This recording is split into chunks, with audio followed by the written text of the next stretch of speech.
Hey everyone! So, this has been an interesting week for Transformers. A lot of official reveals, not much in terms of third party or new sightings, but a lot of new toys on the horizon, and something that we've never had to talk about on any of these news videos before, but we're going to get to that in just a sec. Before we get started, just thank you everyone for the response to the Arachnid video. It seems like everyone really enjoyed Arachnid, which is great. I adore Arachnid. She's one of my favorite characters from Prime, so I'm really happy that that video seems to be doing well. Alongside that, guys, I guess it's time to shill a little bit.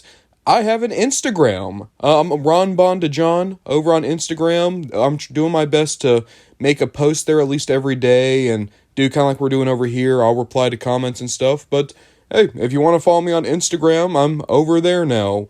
But why don't we actually focus on what we care about, that being the toys. People are starting to find the Bumblebee movie frenzy. I know a lot of people weren't big on the Rumble. I actually really thought the Rumble was fun, so I would love to pick up this frenzy if I just see them on a peg somewhere. So this isn't a sighting, this is a possible recall. So many months ago, we were talking about the reveal of the Hot Wheels Barricade. And indeed, that Hot Wheels Barricade's even in the many toys of Barricade. That toy might not be coming out. So people have found every other one of the Hot Wheels Transformers except for Barricade. And you can see here on the back of these boxes, there's a sticker covering the Barricade. People are saying that Barricade might have been pulled from the lineup, and we have no concrete answers. I've seen a few different sources that are claiming different things. Some people are saying it's because of the To Punish and Enslave logo on Barricade. There's more than a little bit of noise that it might have been the Policemen's Union started to have some issues with it. We don't really know. We don't know why it was pulled. It just seems as though it was pulled, or maybe it's going to be released later. But in any case, Barricade might be MIA for a little bit. Nothing in terms of third party this week, but TFCon right around the corner, they're probably saving up for that. But we do have some official reveals, a good number of them actually. For one, there's going to be 40th anniversary coins. One of Optimus, one of Megatron, and one of the two of them fighting. They look fine. I'm not a coin collector, but I do like that they come in cases. It's nice. We're also going to get smaller versions of the Ghostbusters Optimus Prime truck mode that Jada Toys put out. So this is going to be a 1/3 tooth scale one. It's this smaller Optimus Prime here. So there's that. I feel like we've already talked about these guys so much, but that's because Super 7 just can't control the leaks. This is the official reveal for the new wave of reaction. A couple of cool guys here, like you have another version of Dino Mode Grimlock, but now he has the red eyes. I might pick that up just because I never got the other Grimlock. Frenzy is here, Nemesis Prime is here, Ghost Starscream, Ultra Magnus. The only one I really care about though, Toy RC. I still really want that figure, it looks great. Also, so this is a company over in China. I forget what their company is called, but they're doing a big thing of blind boxes for Transformers. There's going to be a bunch of characters in there, and you can see some of them are going to be fully painted. Some are just going to be kind of gang molded and sent out in the plastic they were sculpted in. The one that's really cool is look right next to Megatron.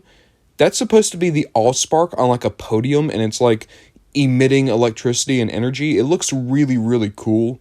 But yeah, these are probably never going to get over here to the United States, but it's cool to see that they exist. Now getting into the stuff that Hasbro announced. They are re-releasing Earthrise Scorponok, and I cannot wait. I was never able to get Scorponok.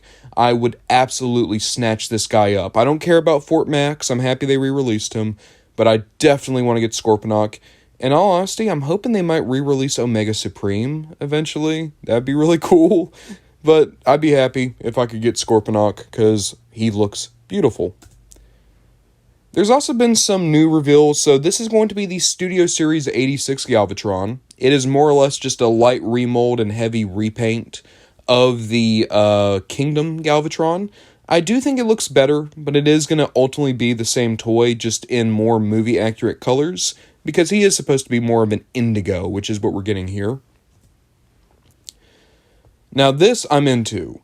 So we are going to get Gamer Edition Starscream repainted into Skywarp, And I looked at this at first and I thought, that's not accurate. That's like the Takara Tomy weird deco. But I actually went back and looked at the character model for Skywarp and War for Cybertron. This is accurate to this design. As much as I love my Thrilling 30 Skywarp, apparently that figure is just completely wrong in terms of the color scheme.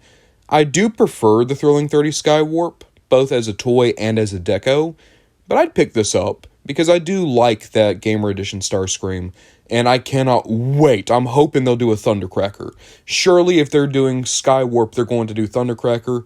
It's kind of like a reverse of the Bumblebee movie where they did Thundercracker first and then did Skywarp. But that is just wonderful. Double Punch is coming out, so I really like the Rise of the Beast Scorponok figure. I've been messing with him a lot lately, and I think he's just a ton of fun. And this is going to more or less be the same toy with a different deco. I don't think he looks as good as Scorponok, but, I think Double Punch is more than serviceable.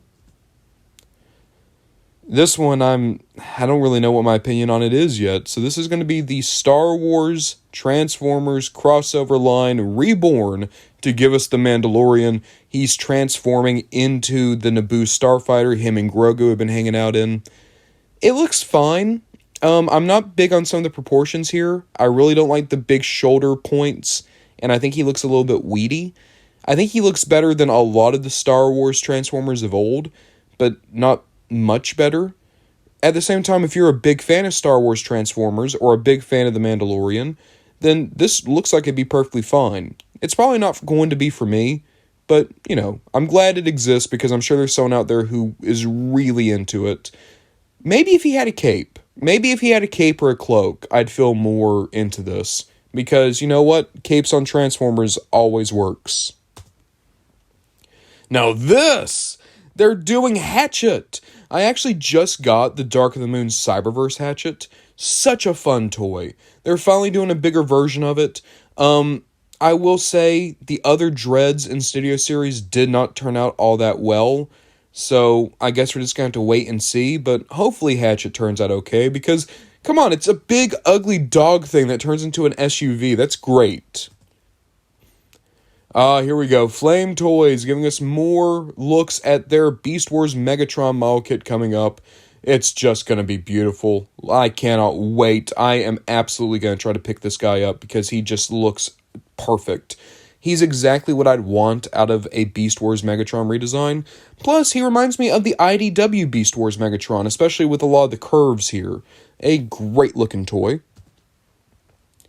Now this diorama. Check this out. So this is, again, this is kind of like supposed to be like a centerpiece for a 40th anniversary collection. But this big diorama, you have the core of Cybertron turning into Optimus Prime. You have the Autobot logo over Optimus's face. You got Jazz, RC, Hot Rod, Grimlock, and Bumblebee down below. This thing looks beautiful. It just looks spectacular. I don't know if I'd ever pick it up because I'm not a diorama person, but man, this could pull any collection together. I just love how this looks. I especially love that it's just so industrial looking, It's not clean, but it's artistically not clean. It looks very kind of dirty and faded and gross, and I love it.